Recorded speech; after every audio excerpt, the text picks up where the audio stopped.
सारा आकाश उत्तरार्ध चैप्टर 10। यहाँ क्यों बैठे हो सुबह से? कुछ काम नहीं है? कॉलेज नहीं जाना आज? प्रभा ने आकर बहुत मुलायम स्वर में पूछा। मैं सुस्त और उदास सा प्रेस से आने के बाद ऊपर छज्जे पर ही बैठ गया था। कोठरी की आड़ होने के कारण यहाँ छाया थी। गुमसुम, ना किसी से बोला ना कहा सुना। बैठा बैठा एक गिलहरी को कुटकुट करते देखता रहा। शायद मेरा चेहरा इतना थका और उतरा हुआ था कि प्रभा ने पास आकर मेरी कलाई छूकर देखी। बुखार तो नहीं है? मैं सुनी सुनी आंखों से प्रभा को देखता रहा और तब भी चुप रहा। उस दिन की बात ने मेरे भीतर की जाने किस चीज को जड़ से हिला दिया था कि अब मुझे अपने आसपास कुछ भी सच नहीं लगता था। लगता था झूठ और छल का एक अंतहीन जाल है और उसमें मुझे कैद कर दिया गया है। एक फंदे को काटता हूँ तो दूसरा सामने आ जाता है। यह प्रभा, यह भी वैसी ही निकली। इसी को लेकर मैंने अपने सुनहरे सपने के सारे सपने सजाए थे। जब भी मैं उसे देखता मेरे मन में सवाल अपने आप गूंज जाता। फिर मैं चुपचाप नीचे आंगन में देखने लगा। नीचे चूड़ियों से भरा बड़ा भारी सा डला रखा था। इधर उधर मोटा मैला सा कपड़ा लगा था ताकि चूड़ियां फूट ना जाए।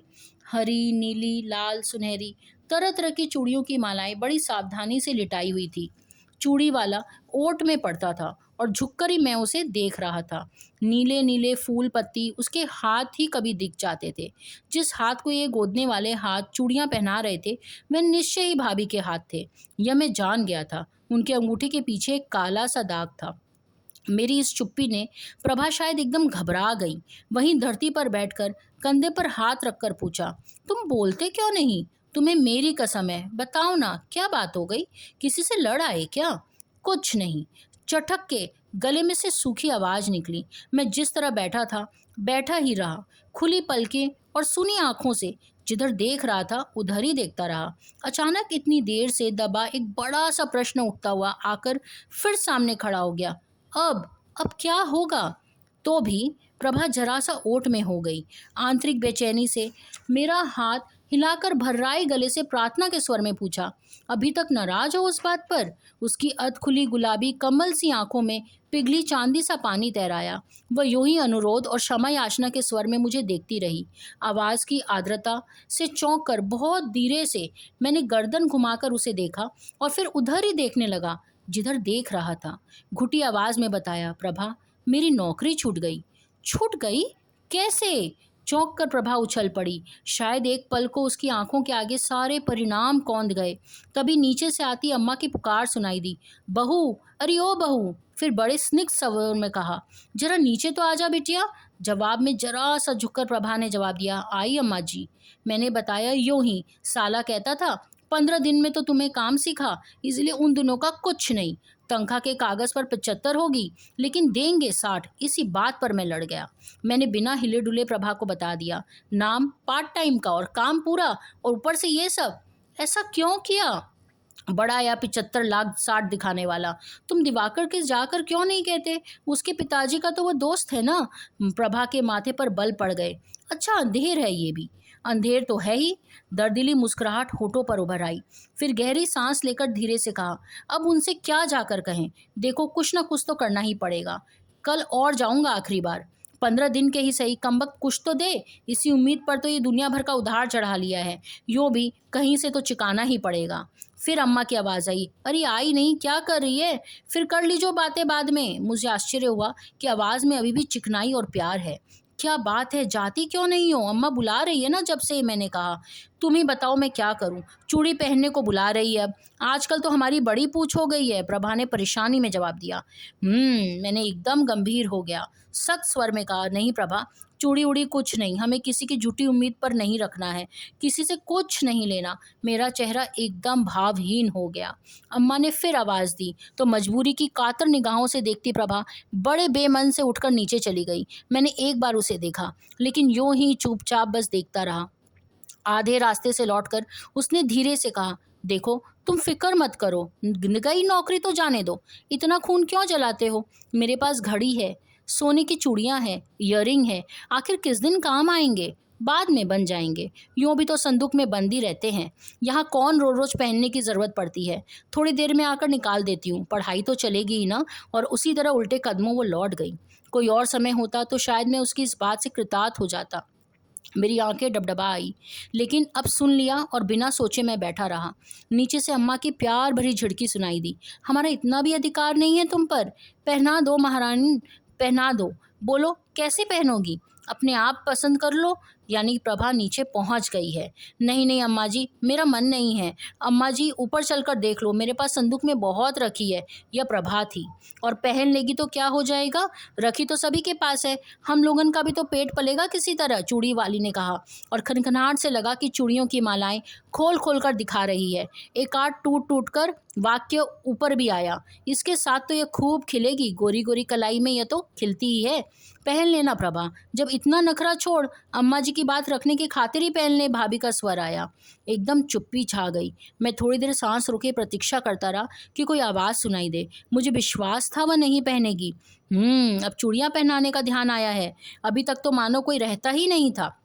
जरा सा नीचे की ओर झांक कर देखा। अम्मा और भाभी चूड़ियाँ पहन चुकी थी और बड़ी प्रसन्न उत्सुकता से प्रभा की ओर देख रही थी। प्रभा घुटनों पर बाहें रखे बैठी थी और उसने अपना हाथ चूड़ी वाली की ओर बढ़ाया हुआ था। एक हाथ दूसरे पाँव के पंजे पर रखा था और उसमें ढेर सारी चूड़ियाँ पहनाई जा रही थी। दूसरे हाथ का पंजा दबा दबा कर मनाहारिन चूड़ी पहना रही थी। नीचे कुछ साबुत और कुछ टूटी चूड़ियों के टुकड़े भी बिखरे थे। दर्द से प्रभा ने अपनी गर्दन दूसरी ओर मोड़ ली थी। आंखें बंद थीं और होठों से बार बार सी सी की कराहट फूट पड़ती थी। दूसरा हाथ पाँव के पंजे पर रखा अंगूठे को कसकर भींच रहा था। सन जैसे कोई नुकीला तीर दिमाग के तहों को चीरता चला गया। मैंने मना किया था ना। फैले नथनों से कुछ फुफकार निकली और मैं झटके से उठ खड़ा हुआ। दांत एक दूसरे के ऊपर घिसे और होठ भींच गए। दृढ़ता से कदम रखता हुआ नीचे आया, सीधा चूड़ी वाले के सामने खड़ा हो गया। प्रभा चूड़ियाँ पहन चुकी थी। शीशे के धक धक करते रंगों में दोनों कलाइयाँ झलमला रही थी। उसने मुझे देखा और जैसे बिजली के करंट से उसका चेहरा सफ़ेद पड़ गया।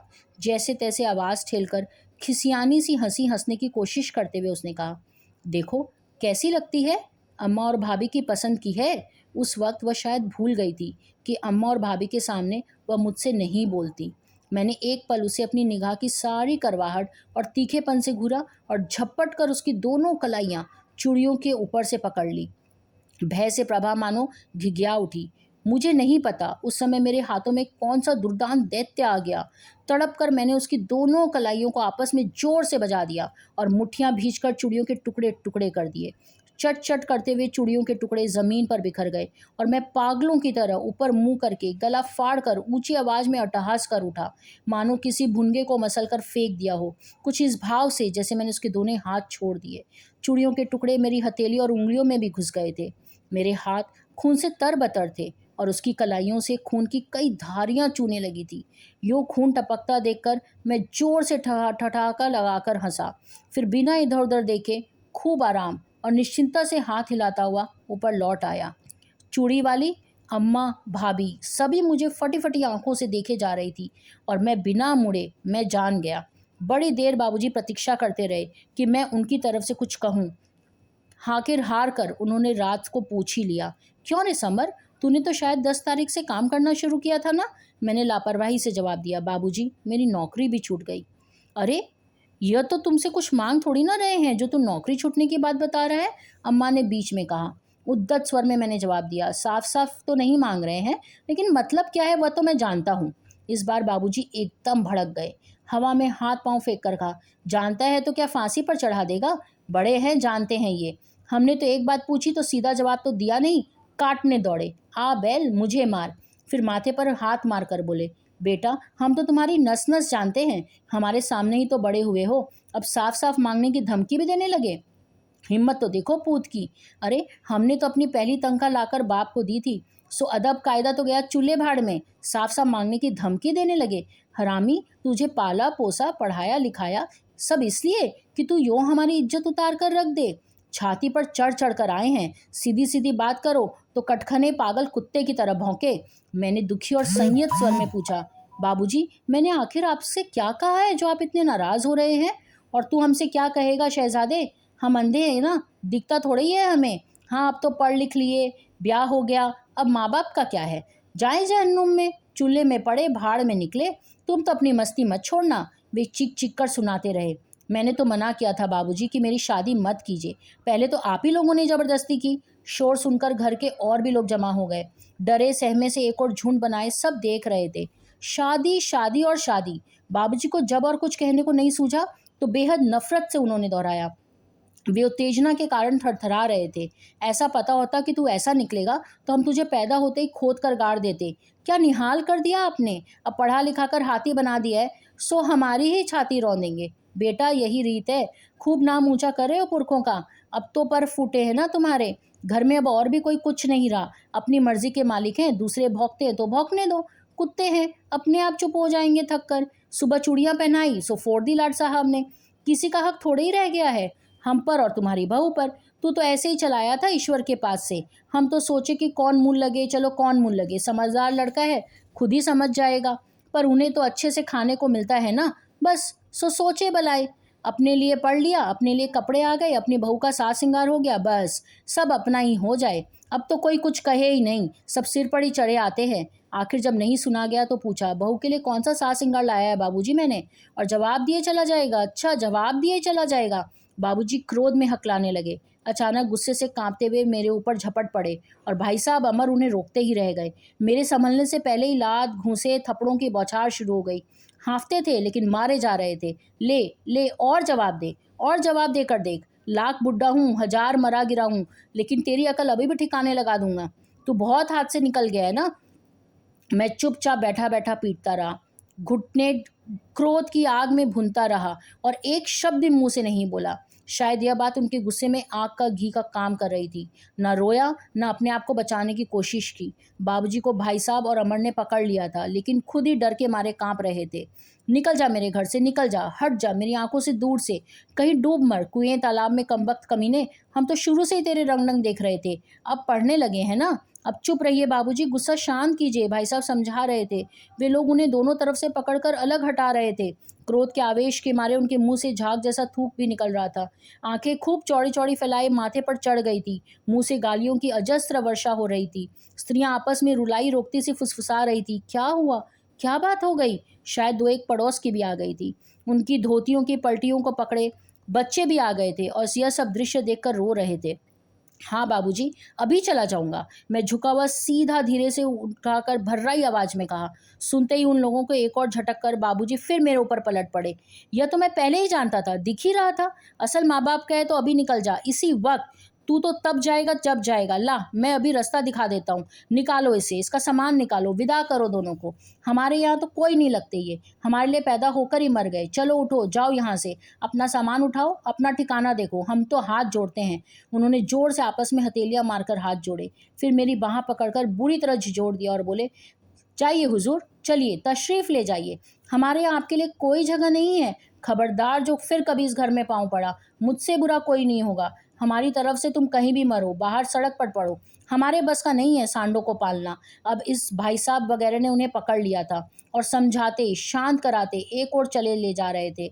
सारी स्त्रियां मेरे ऊपर थू थू कर रही थी। अम्मा ने डांट कर दो झापड़ भी लगा दिए। तो चुप क्यों नहीं हो जाता समर। खबरदार जो जबान मुंह से निकाली, बाप को बराबर जवाब दिए जा रहे हैं बेशरम। इस बार बिना किसी की बात सुने मैंने खूब गरज कर कहा, बस अम्मा, साफ ही सुनना चाहता था, आज सुन लिया। मुझे खुद इस नरक में नहीं रहना।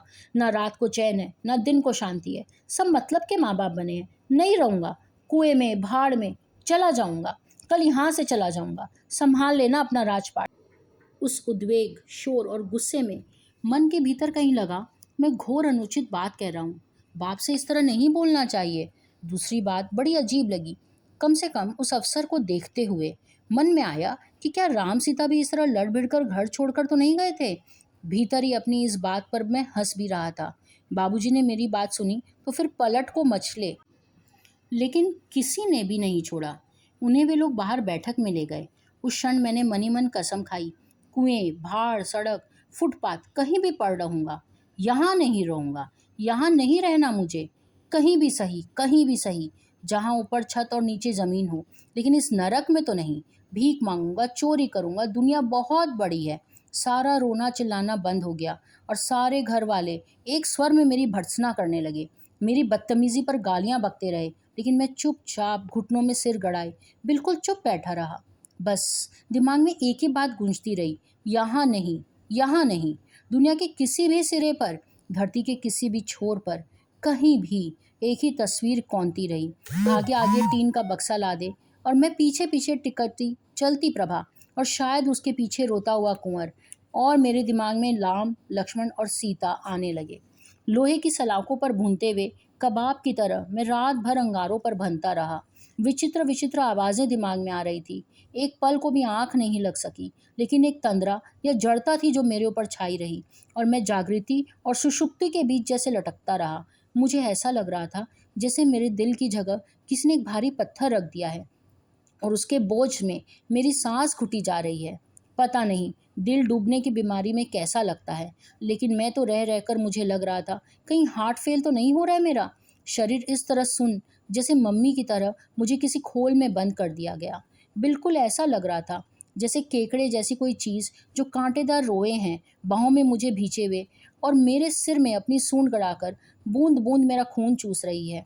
छटपटाता रहूं, रोता हूँ, लेकिन उसकी अंगारों जैसी आंखों के सम्मोहन में बंधा हूँ, और वह मुझे खाए चली जा रही है। साएं साएं, भाएं भाएं करता अजब सन्नाटा दिमाग में करा रहा था, और अपने को इस तरह डूबते महसूस कर रहा था जैसे पानी की सतह पर लिटाकर किसी ने मेरी छाती पर पाँव रोप दिया है। मुझे ऐसा लग रहा था जैसे रात भर पानी बरस रहा था। बार बार मैं चौंक कर उठ जाता कि अभी बंद हुआ या नहीं। अचानक किसी ने मुझे छुआ तो मैं बुरी तरह हड़बड़ाकर उठ बैठा। ऊपर से चौंक गया, लेकिन भीतर मानो उम्मीद कर रहा था कि इसी तरह मुझे कोई छुएगा और उसके इशारे पर मैं उठकर बस चला जाऊंगा। बड़ी मुश्किल से आंखें खोलकर देखा कि कौन है, तो कलाई में पट्टियां बांधे, हाथों में बड़ी बड़ी झड़ती झिझकती सी डरती सी प्रभा मुझे छू कर जगा रही थी। 4 बज गए, जाओगे नहीं आज? याद आया, शायद रात को कई बार प्रभा ने मेरा माथा छुआ था या माथे पर कुछ मल रही थी। मैं उठ बैठा, मुंह हाथ धोते हुए सोचा, मुझे आज ये अजब सा क्या हो रहा है? मैं इस तरह सारे काम क्यों कर रहा हूँ जैसे किसी ने मंत्र से बांध दिया, और मैं अपनी इच्छा के बावजूद सब कर रहा था। मुझे ऐसा महसूस हो रहा था जैसे ये मेरे हाथों ही नहीं है और मैं कहीं दूर, बहुत दूर ऊंची जगह चला गया। वहां से सारी चीजें बड़ी धुंधली, अस्पष्ट, अवास्तविक दिखाई दे रही थी। किसी भी आवाज सुनाई ही नहीं दे रही थी। मुंह धोते धोते अचानक मैंने मुड़कर पूछा, रात को पानी बरसा था क्या? नीचे हम दोनों शायद अकेले थे। प्रभा अंगीठी जलाकर कुछ कर रही थी और मैं नल पर था। प्रभा ने गत्ते के टुकड़े से अंगीठी ढोकना शुरू रोक कर पूछा, पानी? कहाँ बरसा था पानी? और उसकी यह बात सुनते ही सहसा मुझे याद आ गया, हाँ, आज तो मुझे घर छोड़ देना है। मुझे तो इनसे कोई मोह नहीं है। मुझे तो घर खोजना होगा, कहीं भी, कितनी भी मुसीबतों से। प्रभा ने छोटे से एल्युमिनियम के कटोरदान में खाना भरकर खाट पर रख दिया। मैं अभ्यासवश उसे उठाकर जेब में ठूसा। कोट पहनते वक्त हथेलियों में पहली बार दर्द हुआ। शायद कल की चूड़ियों के टुकड़े चुभने की तकलीफ थी। बत्ती बुझाकर एक एक कदम रखता हुआ जीना उतरा। लगा आज पाँव कांप रहे थे। जूतों की आवाज़ भी कुछ अजीब सी आ रही थी। सब कुछ बड़ा अनजाना अजीब लग रहा था। निचली सीढ़ी से मुड़कर ऊपर देखा। प्रभा मुझे उतरते देख रही थी, लेकिन वहां कोई नहीं था। अभी तक सारे लोग सोए पड़े थे।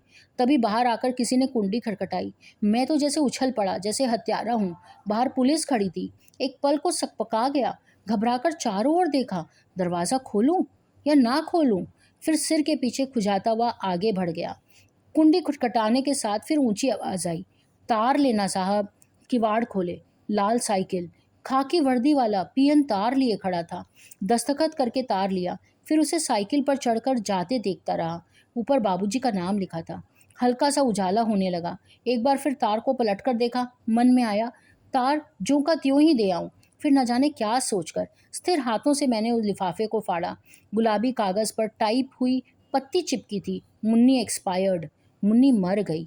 एक बार पढ़ा, 2 बार पढ़ा, मेरी समझ में नहीं आया कि जरा सा वाक्य का क्या अर्थ है। तार की बात सुनकर भाई साहब बाबूजी घबराए हुए आए। कहाँ से आया है, क्या लिखा है? मैं अस्वाभाविक रूप से धीरे से हंसा। तार उनकी ओर बढ़ा दिया और कहा, लिखा है मुन्नी मर गई, साफ नहीं लिखा कि उसे मार दिया। और बिना उन पर तार की प्रतिक्रिया देखे मैं चला आया, बेहोश और अचेतन। बाद में शायद घर पर रोया पीटी भी हुई होगी। मैं जानता था कि प्लेटफॉर्म किधर लगेगा। इसीलिए उसकी ठीक उल्टी दिशा में बैठा ताकि जिधर मैं बैठा हूँ उधर ही आने जाने वाले तंग ना करें। गाड़ी चलती रही और मैं खिड़की के बाहर सिर निकाले फटी फटी आंखों से सुबह की फूटती रोशनी को देखता रहा। आज बड़े अजब ढंग से सुबह हो रही थी। मस्तिष्क में एकदम अंधेरा था, ऐसा सन्नाटा जैसे अचानक चलते हुए बिजली वाले कारखाने का फ्यूज उड़ जाए। सब कुछ रुककर भयानक सन्नाटे में डूब गया। उस क्षण तो एक ही आवाज़ थी जो रेल की नियमित खटखट खटर में दिमाग में गूंज रही थी। नसों पर हथौड़ा चल रहा था, कानों में पेंडुलम की तरह टकरा रही थी आवाज़। मुन्नी मर गई, मुन्नी मर गई, मुन्नी को मार दिया, मुन्नी को मार दिया। एक बड़े भारी खंडहर के गुंबद जैसे चिमगादड़ों पर से पटकने की कोई हल्की कातर आतंकपदनी आवाज़ गूंज रही थी और ध्वनि प्रतिध्वनियां सन्नाटे की लहर बनकर एक के ऊपर एक चढ़कर आ रही थी और जा रही थी। सब कुछ मौत के गाढ़े सन्नाटे में डूब गया। फिर अखंड और अभेद्य अंधकार था। आज मुझे पता नहीं क्या हो गया। मैं खुद अपने माथे पर हाथ फेरा, धीरे धीरे हथेली से भी ठोका। तभी अचानक गाड़ी एक झटके के साथ रुक गई। दूसरी ओर स्टेशन आ गया और मुझे यहीं उतरना था। मैंने एक बार प्लेटफॉर्म पर निगाह डाली और बैठा बैठा खिड़की से झांक कर अपनी तरफ के प्लेटफॉर्म की तरफ देखने लगा। बीच में 3 चमकदार पटरियां बिछी थी। अब प्लेटफॉर्म का उठान था। अंधेरा अब कतई नहीं था, लेकिन स्टेशन की बत्तियां जल रही थी। सामने वाले प्लेटफॉर्म के दूसरे सिरे पर जमादार झाड़ू लगा रहा था और धूल के गुब्बारे चारों ओर छाए थे। उसने मुंह पर कपड़ा भी बांधा हुआ था। मैं इस तरह बैठा जैसे उतरना ही नहीं था। पर रेल ने सीटी दी तो अचानक ख्याल आया, अरे मुझे तो यहीं उतरना था। झट दरवाज़ा खोला और नीचे गिट्टियों पर उतर आया। खाली पटरियों पर पाँव ही रखा था कि देखा कि इन्हीं पटरियों पर दूसरी दिशा से शायद कोई गाड़ी दिल्ली से चली आ रही है। दूर सड़क के पुल से नीचे बड़ा सा इंजन प्रतिक्षण पास आ रहा था। झटके के साथ इंजन धुआं छोड़ रहा था। लोहे की चमकदार पटरियां खनन खनन करके कांप उठी। भयंकर दैत्य जैसे लुढ़कता चला आ रहा हो। सहसा भीतर से जैसे एक बात उछली, अगर मैं अपने आप को इसके सामने डाल दूं तो? इस सवाल के साथ ही बंदूक पकड़े दरोगा जी की तस्वीर आ गई सामने। सामने घोड़ा था। जिंदगी भर की मुसीबतें से छुटकारा मिल जाएगा। और मुझे लगा जैसे एक अनजान बिजली के बाहरी झटके से मैं झपट कर इंजन के सामने जा पड़ूं। पटरियों पर गिरने के पहले क्षण के अविभाज्य खंड में चेतना पर छाया सारा खोल मकड़ी के जाले के जैसा धुंध अचानक फट गया और सपना टूटने पर जैसे मैं जाग गया। यह मैंने क्या किया?